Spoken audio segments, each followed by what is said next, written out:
နာမည်ကြီးနေတဲ့နန်းကပိကျော်လေးနဲ့စားပါမယ်ခုတလောချက်မြက်ကဝိတ်ချနေတာဆိုတော့အစိမ်းကျော်လေးကျော်စားလိုက်တယ်ပေါ့နော်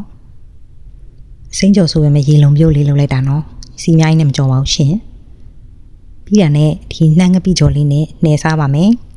ထမင်းလည်းအများကြီးမစားပါဘူးနော်ဝိတ်ပြန်လျှော်နေတာပါကလေးက6လကလေးလို့ဖြစ်ဆွတ်စာကျွေးနေပြီဆိုတော့ချက်မြက်ကကုစားချင်တာလေးတွေနည်းနည်းစားနေပါပြီ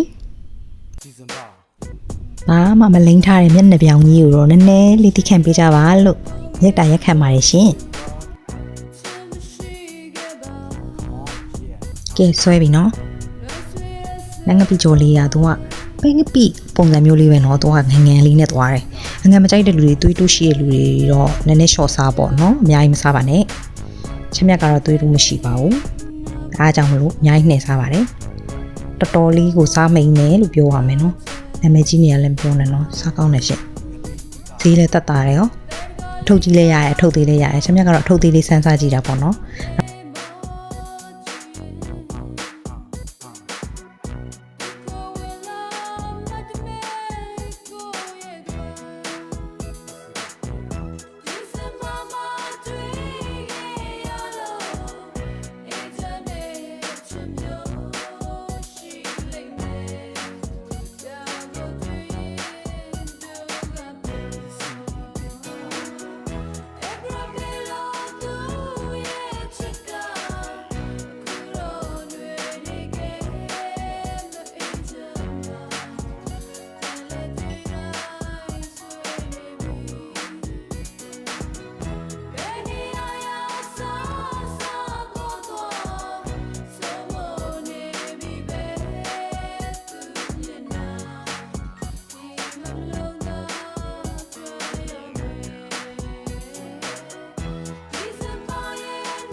要是更加木，超人那路你让面对面去忽悠，一三的三呀啦，你去的面去飞马，就要你有干嘛那是那个西路茶，你要人家人还面你讲四个一茶，七二你面了你那家我也这了，一三的就是把你去这个三路中医，还有那个世界的面那个你要担心，那些的就是你还就是马路对着你，I see it come on。